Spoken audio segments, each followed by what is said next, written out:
Hello guys, तो आज हम लोग पढ़ने वाले हैं ग्रोथ एंड न्यूट्रिशनल रिक्वायरमेंट, यानी कि ग्रोथ यानी कि increase in the cell mass. और उस चीज़ के लिए यानी कि ग्रोथ के लिए कौन कौन से न्यूट्रिएंट्स जो होंगे रिक्वायर्ड होंगे उनके बारे में आज हम पढ़ेंगे। तो ये हमारे अभी बैक्टीरिया के बारे में पढ़ रहे हैं। तो चलिए अब स्टार्ट करते हैं कि ग्रोथ होते क्या हैं, ग्रोथ किसको कहेंगे, ग्रोथ को कैसे डिफाइन करेंगे। तो growth is an orderly increase in the quantity of the cellular constituent.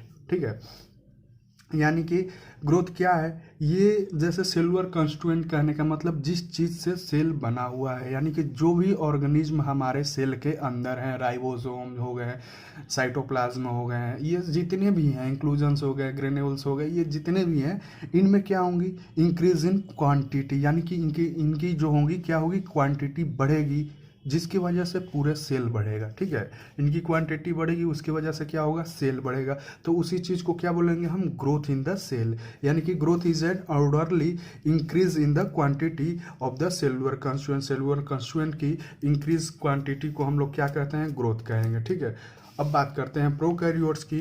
तो प्रोकैरियोट्स में हम ग्रोथ को कैसे डिफाइन करेंगे। ठीक, तो प्रोकैरियोट्स में ग्रोथ इन्वॉल्व्स, यानी ग्रोथ के अंदर क्या क्या आएंगे।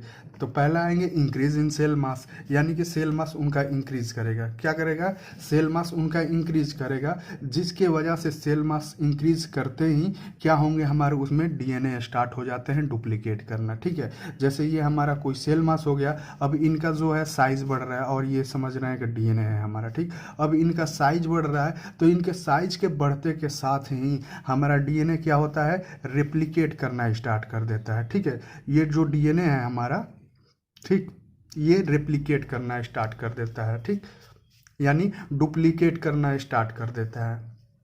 आगे बोलेंगे कि जैसे ये कंस्ट्रक्शन हो रहा है, तो यहाँ पर अब नया नया सेल वाल बनेंगे, और या फिर सेल मेम्ब्रेन बनेंगे, सेल वाल और सेल मेम्ब्रेन दोनों बनेंगे। उसके बाद क्या होगा, फाइनली डिवीजन, यानी कि अब ये क्या होंगे, डिवाइड हो जाएंगे। तो ये क्या हुए, ग्रोथ हुए हैं हमारे। तो ग्रोथ में हम इतना कह सकते हैं कि increase in cell mass, cell mass के इंक्रीज करने की वजह से डीएनए डुप्लीकेशन स्टार्ट हुआ, उसके बाद सिंथेसिस, न्यू सेल वॉल और सेल मेम्ब्रेन बनना स्टार्ट हुआ, और फाइनली क्या हुआ, डिवीजन हमारा हो गया। ठीक, तो ये सभी क्या होंगे, ग्रोथ के अंदर आते हैं। ये जो हमारे फैक्टर्स हैं और जो चीज़ हैं, ये हमारे किसके अंदर आएंगे, ग्रोथ के अंदर आएंगे। तो ये हम बात कर रहे हैं कि ग्रोथ, जो ये ग्रोथ है, ग्रोथ के लिए क्या रिक्वायरमेंट है, ग्रोथ की क्या रिक्वायरमेंट है। ठीक है, यानी कि ये जो ग्रोथ करने के लिए हमारी रिक्वायरमेंट क्या होगी, रिक्वायरमेंट होगी न्यूट्रिशन, यानी न्यूट्रिएंट, न्यूट्रिएंट्स होगी। ठीक है, अब न्यूट्रिएंट्स क्या होते हैं, nutrients are the chemical substance or the element or the suitable environment which are essential for the growth and maintenance of the any living organism। यानी न्यूट्रिएंट्स वो केमिकल सबस्टांस होते हैं, वो एलिमेंट होते हैं, या फिर कहे तो वो सुटेबल इन्वायरमेंट होते हैं, जो कि किसी भी लिविंग ऑर्गेनिज्म को उसकी ग्रोथ के लिए, उसके मेंटेनेंस के लिए इंसेंशियल हो, उनको क्या कहेंगे, न्यूट्रिएंट्स कहेंगे। यानी ये जितनी भी प्रोसेस हो रहे हैं, इनके लिए क्या रिक्वायरमेंट होगी, हमारी न्यूट्रिएंट्स रिक्वायरमेंट होंगी, यानी कि केमिकल सबस्टांस एलिमेंट, और कहें तो सुटेबल इन्वायरमेंट की आवश्यकता होगी। इन्वायरमेंट कहे को तो जैसे कि लाइट होता है, तो लाइट में जो होता है, कुछ बैक्टीरिया होते हैं कि लाइट के द्वारा सिंथेसिस करते हैं, कुछ बैक्टीरिया क्या होते हैं, रात में भी सिंथेसिस करते हैं, उनको लाइट की जरूरत है। तो ये सब इन्वायरमेंट फैक्टर भी हमारे न्यूट्रिएंट्स में ही आएंगे। ठीक, तो ये हमारे हो गए न्यूट्रिएंट्स। और ये बैक्टीरिया का ये सीरीज वाइज में हमने किया है, जो increase in cell mass, duplicate of the DNA, synthesis of the new cell one and the cell membrane, और फाइनली डिवीजन होगा। तो ये सभी क्या आएंगे, ग्रोथ में आएंगे। अब बात करते हैं कि जैसे हमने न्यूट्रिएंट्स को जान लिया कि केमिकल सबस्टांस एलिमेंट और द सुटेबल इन्वायरमेंट जो होंगे, जो कि ग्रोथ के लिए हमारा इंसेंशियल है और मेंटेनेंस के लिए इंसेंशियल है। ठीक, अब बात करते हैं कि वो कौन कौन से न्यूट्रिएंट होंगे जो ग्रोथ के लिए हमारे रिक्वायरमेंट हैं। ठीक है, वो कौन कौन से न्यूट्रिएंट होंगे जो कि ग्रोथ के लिए रिक्वायरमेंट है। तो इनको मैंने 3 टाइप्स में डिवाइड कर दिया है, major element, trace element and growth factor. अब बात करते हैं मेजर एलिमेंट क्या होते हैं, वेरी इंसेंशियल, यानी कि वो ग्रोथ के लिए काफ़ी ज़रूरी होते हैं, ठीक है। और ट्रेस एलिमेंट जो बोलते हैं जो कि कम अमाउंट में होते हैं, और मेजरमेंट्स यानी ये लार्ज अमाउंट में पाए जाते हैं, ठीक है, ये लार्ज अमाउंट में पाए जाते हैं और ये बहुत ही इंसेंशियल होते हैं। और ट्रेस अमाउंट यानी कि बहुत ही अल्प मात्रा में, यानी कि बहुत ही कम मात्रा में पाए जाते हैं। और नॉट टू इंसेंशियल यानी कि ये इतना ज़रूरी नहीं होते हैं कि हम न्यूट्रिएंट डालें ही डालें, ठीक है, न्यूट्रिएंट के तौर पर सेल मीडिया में डालें ही डालें, ठीक। और बात करेंगे ग्रोथ फैक्टर, तो ये क्या होते हैं, इंसेंशियल होते हैं, यानी ये भी जरूरी चीज होते हैं। तो इनको हम सेपरेटली पढ़ रहे हैं अब। तो जैसा कि हमने देखा कि हमारा पहला है क्या, मेजर एलिमेंट, उसके बाद पढ़ेंगे ट्रेस एलिमेंट, ग्रोथ फैक्टर। तो हम अब मेजर एलिमेंट पढ़ रहे हैं। तो हमारा मेजर एलिमेंट के ये सब मेजर एलिमेंट है हमारे, ठीक। मेजर एलिमेंट में सबसे पहले आते हैं कार्बन, जिनका ड्राई वेट कहने का मतलब क्यों होता है, ड्राई वेट हम क्यों लेते हैं, ठीक है, क्यों लेते हैं ड्राई वेट। ड्राई वेट इसलिए वजह से लेते हैं कि अगर वो ड्राई नहीं रहेगा, यानी कि वो मॉइस्ट रहेगा, तो वाटर की कंटेंट सभी जगह प्रेजेंट रहेंगे, ठीक है। तो उस वजह से हमें ओरिजिनली उनका वेट, अगर चाहे हमारा कार्बन का वेट पता करना, तो नहीं पता कर पाएंगे, क्योंकि ये क्या होते हैं, वाटर के मॉलिक्यूल्स भी प्रेजेंट रहते हैं उनके बीच में, इस वजह से नहीं कर सकते हैं उनका एग्जैक्ट वेट। इसीलिए हम क्या लेते हैं, ड्राई वेट, यानी कि वाटर रिमूव करके उनका वेट को अलग अलग सेपरेट करते हैं कि भाई कार्बन का कितना है, ऑक्सीजन का कितना है, ठीक है। तो अब कार्बन का होता है जो सबसे ज़्यादा होता है, जो कि 50% होता है। कार्बन क्यों, मतलब 50% होता है, क्योंकि पूरे बॉडी जो होते हैं ये कार्बन से ही बने होते हैं, ठीक। हम लिविंग बींग्स भी क्या होते हैं, कार्बन से ही बने होते हैं, ये आप सभी को मालूम होगा। तो कार्बन ज़्यादा होता है, 50% प्रेजेंट होता है। ऑक्सीजन जो होता है 20%, नाइट्रोजन जो होता है 14%, हाइड्रोजन जो होता है 8%, फास्फोरस 3%, सल्फर 1%, पोटेशियम 1%, मैग्नीशियम होता है 0.5%, कैल्शियम होता है 0.5%, आयरन होता है 0.2%। तो इतने हम एलिमेंट याद कैसे करेंगे, ठीक है, इसको याद कैसे करेंगे हम, याद तो होंगे नहीं जल्दी। तो इसके लिए देखिए अपना अपना ट्रिक होता है, आप चाहें तो आप अपना खुद से बनाइएगा, ठीक। तो चलिए मैं थोड़ी सी इस पर कोशिश किया हूँ समझाने के, याद कराने के लिए, कि हम बात करेंगे, हमने ट्रिक लिया है, कौन है, CON, कौन, ठीक, कौन है पॉप्स, काली माँ, ठीक है, ठीक है। हम लिखे हैं कौन है पॉप्स, काली माँ, यानी कि आजकल के लोग पापा को पॉप्स बोलने लगे हैं, तो बच्चा पूछ रहा है कि कौन है पॉप्स काली माँ, यानी मंदिर में जो काली माँ है उनसे पूछे, मतलब पापा से अपने पूछ रहा है कि कौन है पॉप्स काली माँ, ठीक। तो ध्यान देना है सिर्फ यहाँ पर, उतना नहीं जाना है, ठीक। तो ये देखिए सी से हमारा क्या हुआ, सी से हमारा हो गया कार्बन, यहाँ पर मैं नहीं लिख पा रहा हूँ, ठीक है, हम दूसरे पेज पर लिख रहा हूँ।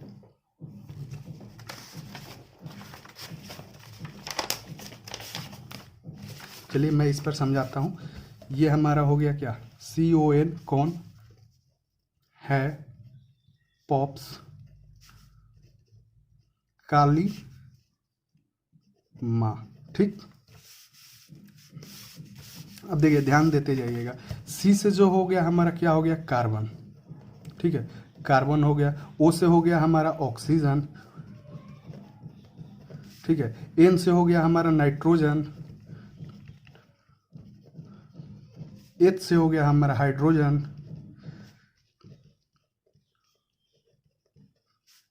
ठीक है। हमारा पीओ, यहाँ पर क्या लेंगे हम, पीओ लेंगे, ठीक है। पीओ से हो गया हमारा क्या, पोटेशियम, पोटेशियम हो गया, ठीक है। अब पी से हो गया क्या हमारा, फास्फोरस, ठीक। एस से हो गया हमारा सल्फर, ACOL, ठीक है, सल्फर। और ये जो है यहाँ पर हम लेंगे CAL, जैसे काली माँ में हम CAL को एक साथ लेंगे, Ma को एक साथ लेंगे, I को अलग लेंगे। तो CAL से हमारा कैल्शियम, CAL CIUM, कैल्शियम हो गया। I से हमारा हो गया आयरन, और Ma से हो गया मैग्नीशियम, ठीक है। तो ये हमने सिंपल में लिखा है कि बच्चा पूछ रहा है, किसी मंदिर में गया है, पूछ रहा है कि कौन है पॉप्स काली माँ, यानी कि काली माँ कौन है। ठीक है, तो यही सिंपल वे में हमने लिखा है। फिर से यहाँ साफ लिख देता हूँ, CONH, PO साथ में लेना है, ठीक, PS, ये S है सल्फर, और CAL साथ में लेना है हमको। I जो है आयरन हो गया, और MA काली माँ हो गया, तो MAG ऐसे लिखते हैं, MAGNES मतलब मैग्नीशियम, ये हो गया। ठीक है, तो यही हमारा क्या है, ट्रिक है सिंपल वे में। इस मेजर एलिमेंट को, इतने एलिमेंट को याद करने के लिए हमारा मैंने यही बनाया है। आप खुद से चाहें तो आप अपने लिए बना सकते हैं। ठीक है, चलिए अब बात करते हैं ट्रेस एलिमेंट की हो। ट्रेस एलिमेंट किसको बोलेंगे, जो कि it is not necessary to add them, ठीक है, add them to the culture media as a nutrient. यानी कि ये जो ट्रेस एलिमेंट होते हैं, इनको उतना ज़रूरी नहीं होता है कि हम अगर कल्चर मीडिया प्रोड्यूस कर रहे हैं किसी भी, जैसे बैक्टीरिया लेबोरेटरी में हम प्रोड्यूस करते हैं, ठीक है, लेबोरेटरी में हम प्रोड्यूस कर रहे हैं, बना रहे हैं, ग्रोथ करा रहे हैं, तो ये ट्रेस एलिमेंट जो होते हैं, इनका उतना ज़रूरी नहीं होता है कि हम इनको न्यूट्रिएंट के तौर पर दें। हाँ, लेकिन अगर हमें देना होता है तो हम किसी भी इंजाइमेटिक रिएक्शन को काम कराने के लिए कोफैक्टर के तौर पर दे सकते हैं। ये इंजाइमेटिक, यानी जो भी इंजाइमेटिक रिएक्शन होंगे उस बैक्टीरिया सिंथेसिस में, या फिर कहे तो बैक्टीरिया कल्चर में, तो हम उसको कोफैक्टर में दे सकते हैं ट्रेस एलिमेंट को। और ये क्या होते हैं ट्रेस एलिमेंट, मेटल आयंस होते हैं। ये जो होते हैं ये मेटल आयंस होते हैं, जैसे कि MnCO, ZnCuMO। ठीक है, यही है हमारे trace element, MnCO, ZnCu and MO। ठीक है, तो ट्रेस एलिमेंट के बाद फिर रिवीजन कर देता हूँ कि ये इतना ज़रूरी नहीं होते हैं कि हम न्यूट्रिएंट्स के तौर पर कल्चर मीडिया में प्रोवाइड करें। अगर हमें देना होता है तो कहाँ देना होता है, कोफैक्टर के तौर पर देना होता है, जो कि इंजाइमेटिक रिएक्शन को प्रोसीड करने के लिए देते हैं। और ये क्या होते हैं, ये मेटल आयंस होते हैं, जैसे कि MnCO, ZnCu, MO। ठीक, तो ये हमारे ट्रेस एलिमेंट हो गए। अब बात करेंगे कोफैक्टर की, जो कि थर्ड हमारा है, क्या है यहाँ पर जो रिक्वायरमेंट है ग्रोथ के लिए हमारा, दो ये हो गया, ये है ग्रोथ फैक्टर। तो अब बात करते हैं ग्रोथ फैक्टर के पढ़ने से पहले हम बायोसिंथेसिस पढ़ते हैं। ठीक है, ग्रोथ फैक्टर को पढ़ने से पहले बायोसिंथेसिस के बारे में जानते हैं। चलिए, तो बायोसिंथेसिस होता क्या है। बायोसिंथेसिस जैसे कि हम बोल सकते हैं generation of the natural product through the enzymatic reaction, यानी कि इंजाइमेटिक रिएक्शन करा के जो नेचुरल प्रोडक्ट हम बनाते हैं, उस क्रिया को क्या बोलेंगे, बायोसिंथेसिस। ठीक है, फिर से मैं बोल रहा हूँ, ये इंजाइमेटिक रिएक्शन करा के किसी भी चीज़ में जो हम नेचुरल प्रोडक्ट ऑब्टेन करेंगे या फिर बनाएंगे, उसको बायोसिंथेसिस बोलते हैं। ठीक है, जैसे कि मैं एग्जांपल ले रहा हूँ, फोटोसिंथेसिस क्या है, एक बायोसिंथेसिस है, वो क्रिया हो रही है एक तरह की। ठीक है, केमोसिंथेसिस क्या है, बायोसिंथेसिस का ही मतलब रिजल्ट है। Amino acid synthesis, ATP synthesis, nucleic acid synthesis, जिसमें DNA एंड RNA फॉर्मेशन होते हैं, ये सभी नेचुरल हैं। ये क्या है, सभी नेचुरल है, प्रोडक्ट है, नेचुरल प्रोसेस है। ये इंजाइमेटिक रिएक्शन कराते हैं, और इस पूरे प्रोसेस को हम क्या बोलेंगे, बायोसिंथेसिस बोलेंगे। पूरे प्रोसेस को बायोसिंथेसिस बोलेंगे। अब आते हैं हमारा ग्रोथ फैक्टर। अब हमें समझना है कि ग्रोथ फैक्टर क्या है। तो ग्रोथ फैक्टर वो है, fulfil the specific role in the biosynthesis. यहाँ पर मैं एलिमेंट जोड़ देता हूँ, एलिमेंट विच, ठीक है, आप, मैं बोल रहा हूँ, आप लिख लीजिएगा, element which fulfil a specific role in biosynthesis. यानी कि ये बायोसिंथेसिस जो हो रहा है, इसके पीछे कौन है भाई, ये भी तो पता लगना चाहिए कि इसको कौन आखिर बोल रहा है कि तू जाके बायोसिंथेसिस कराओ। तो वो होते हैं 3 फैक्टर हमारे होते हैं, उसको बोलते हैं ग्रोथ फैक्टर। और ये 3 फैक्टर यही होते हैं, प्यूरिन्स एंड पायरामिडिन्स, अमीनो एसिड और विटामिन्स। यही इनको स्टिमुलेट करते हैं कि जाकर बायोसिंथेसिस करो, और इन सभी को क्या बोलेंगे, ग्रोथ फैक्टर्स हैं ये। जैसे कि हम प्यूरिन्स एंड पैरामिडिन्स जाते हैं कि एडेनिन, ग्वानिन, साइटोसिन, थियामिन होते हैं, यूरेसिल होते हैं, तो ये कहाँ प्रेजेंट होते हैं, DNA RNA में। यानी कि प्यूरिन्स एंड पैरामिडिन्स जो ग्रोथ फैक्टर है हमारे, किसके लिए रिस्पॉन्सिबल है, न्यूक्लिक एसिड सिंथेसिस के लिए। ये जो हैं ये हम जानते हैं क्या होते हैं, adenine, guanine, cytosine, thymine, uracil, purines and pyrimidines होते हैं, ठीक है। और ये कहाँ पाए जाते हैं, डीएनए में, यानी कि डीएनए का सिंथेसिस, बायोसिंथेसिस किसके थ्रू होगा, प्यूरिन्स एंड पैरामिडिन्स के थ्रू। यानी कि बायोसिंथेसिस में बात करें तो प्यूरिन्स एंड पैरामिडिन्स क्या रोल प्ले कर देंगे, न्यूक्लिक एसिड सिंथेसिस की। यानी कि जो बायोसिंथेसिस इसमें हो रहे हैं इसके पीछे यही लगे हैं कि भाई जाकर न्यूक्लिक एसिड सिंथेसिस कराओ। ये प्यूरिन्स एंड पैरामिडिन्स ही बोलते हैं कि जाकर न्यूक्लिक सिंथेसिस कराओ। और इस जो हो रहा है प्रोसेस उसको बोलेंगे बायोसिंथेसिस। और जो फैक्टर जिसके वजह से हो रहा है ये बायोसिंथेसिस वो क्या कहेंगे, ग्रोथ फैक्टर। वैसे ही एमिनो एसिड है, तो इम्यूनो एसिड जो है किस चीज़ के लिए होता है। एमिनो एसिड हम जानते हैं, हम नॉर्मली बात करेंगे प्रोटीन वगैरह में जो भी एमिनो एसिड के प्रोडक्ट बनेंगे, ठीक है, तो उनमें होगा। यानी कि ये सब क्या है, प्रोटीन सिंथेसिस, ट्रांसक्रिप्शन, ट्रांसलेशन वगैरह सब कुछ ये कराते हैं ग्रोथ फैक्टर एमिनो एसिड की वजह। और विटामिन, बहुत सारे जितने भी विटामिन है, B2, B6, ये सब जितने हैं ये भी एक ग्रोथ फैक्टर ही होंगे, जितने भी विटामिन हैं।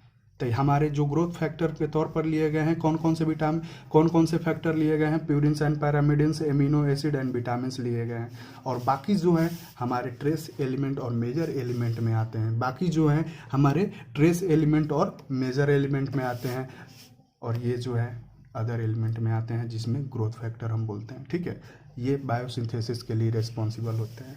चलिए हम आगे अब पढ़ते हैं कि मोड ऑफ न्यूट्रिशन क्या होता है, ठीक है। Mode of nutrition in bacteria, यानी कि किस तरह से वो अपना खाना बनाते हैं, खाते हैं, जो भी हो बात करेंगे। तो ये हम जनरली जानते हैं, ये 10th का 9th का आजकल बच्चा, 8 का भी बच्चा जानता है कि 2 टाइप्स के होते हैं कोई भी चीज़। एक होता है ऑटोट्रोफिक और एक होता है हेट्रोट्रोफिक। तो लेकिन हम यहाँ क्या बात कर रहे हैं, बैक्टीरिया की बात कर रहे हैं। हम क्या बात कर रहे हैं, बैक्टीरिया की बात कर रहे हैं। तो ये ऑटोट्रोफिक बैक्टीरिया और हेट्रोट्रोफिक बैक्टीरिया होता है। और अब ऑटोट्रोफिक में अगर बात करें तो ये 2 टाइप्स के बैक्टीरिया होंगे, जो कि फर्स्ट होता है फोटो ऑटोट्रोफिक बैक्टीरिया और सेकंड क्या होता है, केमो ऑटोट्रोफिक बैक्टीरिया। और ये हेट्रोट्रोपिक में फोटो हेट्रोट्रॉप्स होते हैं और केमो हेट्रोट्रॉप्स होते हैं, ठीक। चलिए जो ऑटोट्रोपिक उसको बोलेंगे जो खुद का खाना सिंथेसिस करता हो, बनाता हो, ठीक। तो अब पहला पढ़ते हैं हमारा फोटो ऑटोट्रोपिक बैक्टीरिया। चलिए, utilise the solar energy to synthesise the organic metabolites. चलिए पहले सुनिए, एक चीज़ समझिए, ऑर्गेनिक किसको बोलेंगे। अगर कोई नहीं जानता होगा ऑर्गेनिक, तो सिंपल सा ऑर्गेनिक उस चीज़ को बोलेंगे जो कि कार्बन कंटेंट करता हो। जिस कंपाउंड में कार्बन हो उसको क्या बोलेंगे, ऑर्गेनिक कंपाउंड बोलेंगे। और जिस कंपाउंड में कार्बन नहीं हो उसको इनऑर्गेनिक कंपाउंड बोलेंगे। हमारे शरीर के लिए कौन सा, हमारे बॉडी के लिए, कोई भी लिविंग ऑर्गेनिज्म के लिए कौन सा जरूरी होता है, ऑर्गेनिक कंपाउंड जरूरी होता है, ठीक है। जिसकी वजह से हमारा ग्रोथ वगैरह जो भी होते हैं, हाँ स्मॉल अमाउंट में इनऑर्गेनिक भी चलते हैं, लेकिन सबसे ज़्यादा हम बात कर रहे हैं, ज़्यादा किस चीज़ की ज़रूरत होती है, ऑर्गेनिक कंपाउंड की। यानी कि कार्बन कंटेंट वाले जो कंपाउंड होंगे उनकी मैं बात कर रहा हूँ, ठीक है। जैसे कि हम इसमें भी हम देखे हैं, यहाँ पर क्या है, कार्बन सबसे ज़्यादा अमाउंट में पाए जा रहे हैं 50%, यानी कि ऑर्गेनिक कंपाउंड इनमें ज़्यादा ऑब्जर्व हो रहे हैं। चलिए ठीक है, तो हम यहाँ पर आते हैं फिर से। यूटिलाइज सोलर एनर्जी, जो फोटोट्रोपिक बैक्टीरिया है, utilise solar energy to synthesise the organic metabolites and energy by the process called the photosynthesis, ठीक है। तो फोटो ऑटोट्रोपिक बैक्टीरिया जो होते हैं ये क्या करते हैं कि सोलर एनर्जी को यूटिलाइज करते हैं, जो हमारा सोलर एनर्जी आ रहा है उसको यूटिलाइज करते हैं और ऑर्गेनिक कंपाउंड को बनाते हैं, ऑर्गेनिक कंपाउंड को बनाते हैं और एनर्जी भी साथ में बनाते हैं। जैसे कि हम बात करते हैं क्या, फोटोसिंथेसिस की बात करते हैं। फोटोसिंथेसिस में क्या होता है, वाटर मोलिक्यूल्स और कार्बन डाइऑक्साइड को लेकर क्या बनाते हैं, ग्लूकोज और ऑक्सीजन मोलिक्यूल्स बनाते हैं। तो क्या हो गए, और प्लस में एनर्जी भी होते हैं, ग्लूकोज प्लस ऑक्सीजन प्लस में एनर्जी। यानी कि ग्लूकोज क्या हो गया, उसका ग्लूकोज क्या हो गया, ऑर्गेनिक मेटाबोलाइट्स जो उसकी नीड होगी हमारे बॉडी को ग्रोथ करने के लिए, और जो एनर्जी होगी उसको जिंदा रहने के लिए होगी। एनर्जी किसके लिए होगी, जिंदा रहने के लिए होगी उसके। और ऑर्गेनिक मेटाबोलाइट्स जो होंगे उसको ग्रोथ में हेल्प करेंगे, यानी कि उसके बॉडी पार्ट्स को बढ़ने में हेल्प करेंगे। तो यहाँ पर जो ऑटोट्रॉपिक है, utilise solar energy to synthesise the organic metabolites and the energy, और ये इस पूरे प्रोसेस को क्या कहते हैं, फोटोसिंथेसिस बोलते हैं। फोटोसिंथेसिस कहाँ है, अच्छा फोटोसिंथेसिस कैसे होता है, कौन से ये पिगमेंट होता है जो कि फोटोसिंथेसिस के लिए रिस्पॉन्सिबल होता है, चलिए बताइए। मैं बता रहा हूँ, वो होते हैं क्लोरोफिल। क्लोरोफिल, ठीक है, क्या क्या होते हैं, क्लोरोफिल। और क्लोरोफिल किस में प्रेजेंट होते हैं, क्लोरोफिल जो होते हैं किस में प्रेजेंट होते हैं, क्लोरोप्लास्ट में। Chlorophyll is present in chloroplast, ठीक है। और जो इनके ऊपर कौन सा होता है, थैलाक्वाइड या लैमेला बोल सकते हैं, ठीक है। अब ये जो प्रेजेंट है, देखिए थैलाक्वाइड के अंदर और लैमेला के अंदर क्लोरोप्लास्ट होगा, क्लोरोप्लास्ट के अंदर क्या होगा, क्लोरोफिल होगा। और chlorophyll is responsible for the photosynthesis process because it convert the chemical energy into the light energy into the chemical energy. ये क्या करता है, क्लोरोफिल का काम क्या है, लाइट एनर्जी को केमिकल एनर्जी में कन्वर्ट कर देता है। यही इसका काम है बस, और कुछ काम नहीं है। लाइट एनर्जी ऑब्जर्व करता है और उसको केमिकल एनर्जी में ट्रांसफॉर्म कर देता है। बात करते हैं अब केमोऑटोट्रोपिक के, तो ये क्या करते हैं, कन्वर्ट इनऑर्गेनिक कंपाउंड और the raw material into the organic compound. यानी कि इनऑर्गेनिक कंपाउंड, जो इनऑर्गेनिक मैंने अभी क्या बताया, जिसमें कार्बन कंटेंट ना हो, ठीक है, जैसे कि सॉइल से ऑब्जर्व कर रहे हैं हमारे नाइट्रोजन सल्फर वगैरह जितने भी हो, वो क्या करते हैं, कन्वर्ट इनऑर्गेनिक कंपाउंड। यानी कि इनऑर्गेनिक कंपाउंड जिसको बोलते हैं हम रॉ मटेरियल भी बोल देंगे, ठीक है। जैसे हमारे घर चावल है, तो चावल को हम पकाकर तब जाके उसको खाते हैं, तो उसमें रॉ मटेरियल जो है क्या है, चावल है। इनिशियल स्टेज में जो चावल होता है वही रॉ मटेरियल है। तो इनिशियल स्टेज में हमारा क्या होगा, इसमें इनऑर्गेनिक होगा। अब ये इस पर काम करेगा, ठीक है, अब ये इस पर काम करेगा और इसको ऑर्गेनिक में ट्रांसफॉर्म करेगा, ठीक है। तो इसमें क्या हो रहा है, केमोऑटोट्रोपिक में इनऑर्गेनिक सब्सटेंस को लेकर वो ऑर्गेनिक कंपाउंड में ट्रांसफॉर्म करेगा खुद से, ठीक है, वो खुद से ये काम कर रहा है, ठीक है। और जो है utilise energy which are liberated from the oxidation of this organic inorganic compound. यानी कि इनऑर्गेनिक कंपाउंड का जो ऑक्सीडेशन हो के ऑर्गेनिक कंपाउंड बन रहा है, उसके साथ ही एनर्जी भी रिलीज होती है, जो कि वो यूज करता है अपने जिंदा रहने के लिए। जैसे कि हम बात कर रहे हैं यहाँ पर, जैसे इनऑर्गेनिक पर क्या हुआ, ऑक्सीडेशन हुआ हमारा, ठीक है। मैं शॉर्ट में लिख रहा हूँ, ये क्या हुआ, ऑक्सीडेशन। चलिए यहाँ लिखता हूँ, स्पेस वहाँ कम है। इनऑर्गेनिक कंपाउंड हो गया, या फिर हम इसको बोलेंगे क्या, रॉ मटेरियल बोलेंगे, ठीक है। और यहाँ पर क्या होगा, ऑक्सीडेशन होगा, ऑक्सीडेशन होगा। और ये किस चीज़ में कन्वर्ट होंगे, ऑर्गेनिक कंपाउंड में कन्वर्ट होंगे, ऑर्गेनिक कंपाउंड में कन्वर्ट होंगे, प्लस एनर्जी रिलीज करेंगे, ठीक है, एनर्जी रिलीज करेंगे। ये एनर्जी उनको जिंदा रहने में हेल्प करेगी और ऑर्गेनिक कंपाउंड इनके ग्रोथ में हेल्प करेगी। Is it okay. तो ये क्या थे हमारे केमोऑटोट्रोप्स। अब बात करेंगे हेट्रोट्रॉपिक की, तो फोटो हेट्रोट्रॉपिक बात करते हैं पहले ही, फोटो हेट्रोट्रॉप्स की। तो ये क्या होते हैं, intermediate between the photo autotrophs and chemo heterotrophs. ये क्या होते हैं, फोटो ऑटोट्रॉप्स, यानी कि जो हम ये बात किए थे कि ये इनऑर्गेनिक को लेके ऑर्गेनिक में कन्वर्ट कर देते हैं, और ऑक्सीडेशन के थ्रू जो प्रोसेस होता है ये अपने जिंदा रहने के लिए क्या करते हैं, यूज करते हैं।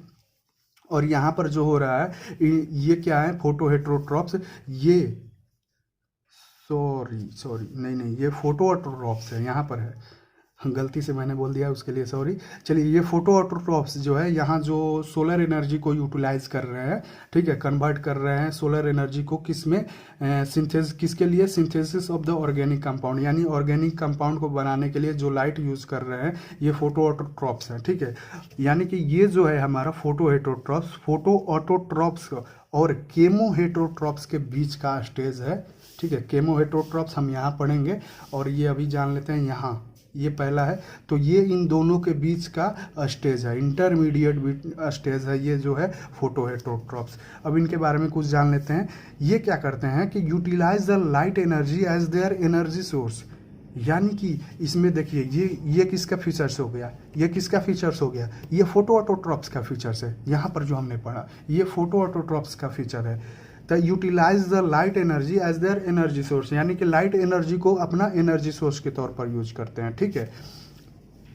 दे also do not use CO2, ठीक है, do not use CO2 as their sole carbon source, ठीक है, कार्बन सोर्स।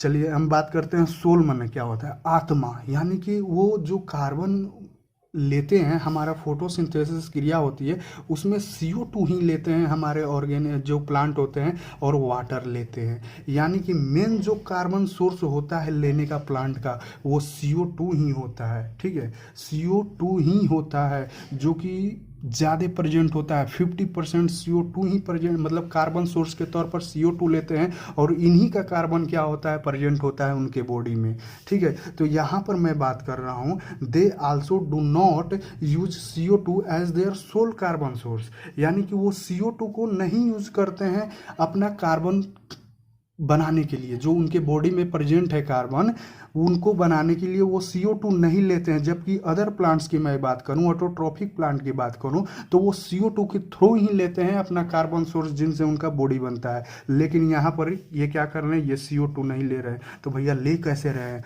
तो यहाँ पढ़ते हैं derive carbon requirement mainly from the organic compound, यानी कि organic compound which are present in the environment. ये क्या कर रहे हैं, अब जो यहाँ पर हो रहा था, क्या हो रहा था यहाँ पर, ये सोलर एनर्जी को लिए थे, ठीक है, ये सोलर एनर्जी को लिए, और जो क्या किए, ये ऑर्गेनिक कंपाउंड बनाए, ठीक है, ये बनाए हैं ऑर्गेनिक कंपाउंड। लेकिन ये क्या कर रहे हैं, हमारा फोटो हेटरोट्रॉप्स, ये बना नहीं रहे हैं, ये बना नहीं रहे हैं ऑर्गेनिक कंपाउंड को। ये ऑर्गेनिक कंपाउंड को डायरेक्ट जो इन्वायरमेंट में हमारे प्रेजेंट है ले रहे हैं।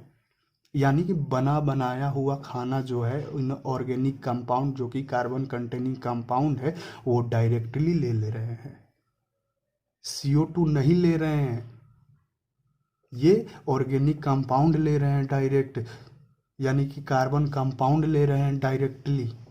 और यहाँ पर क्या होंगे, CO2 लेते हैं, यहाँ पर CO2 लेते हैं, तब जाके हमारा ग्लूकोज बनता है और एनर्जी प्रोवाइड होता है, प्लस में O2 बनता है। ये यहाँ पर प्रोसेस होते हैं, बनाए जाते हैं ग्लूकोज वगैरह। अब यहाँ पर क्या होंगे, ये जो ग्लूकोज के जैसे सोर्स है हमारा ग्लूकोज का, तो ये क्या करेंगे, डायरेक्टली इन्वायरमेंट से ले लेते हैं हमारा फोटो हेटरोट्रॉप्स, ठीक है। और एनर्जी के तौर पर क्या यूज करते हैं, लाइट एनर्जी को यूज करते हैं अपने लाइट के लिए। और इसमें क्या होती थी, एनर्जी हमारी बनती थी किसमें, इसमें हमारी एनर्जी बनाई जाती थी।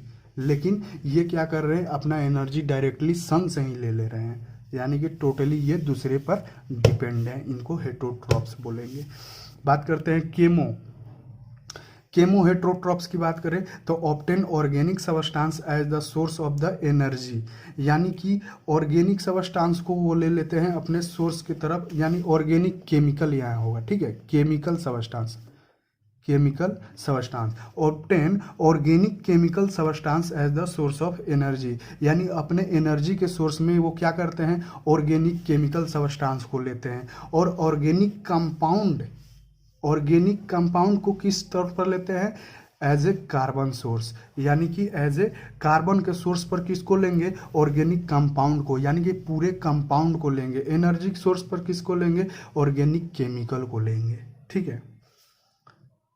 तो मेनली यही था, क्या था, एक कार्बन को लेना था जिससे उसका ग्रोथ हो, एनर्जी को लेना था जिससे वो जिंदा रहे, बस इसी पर ये पूरा खेल है, ठीक है।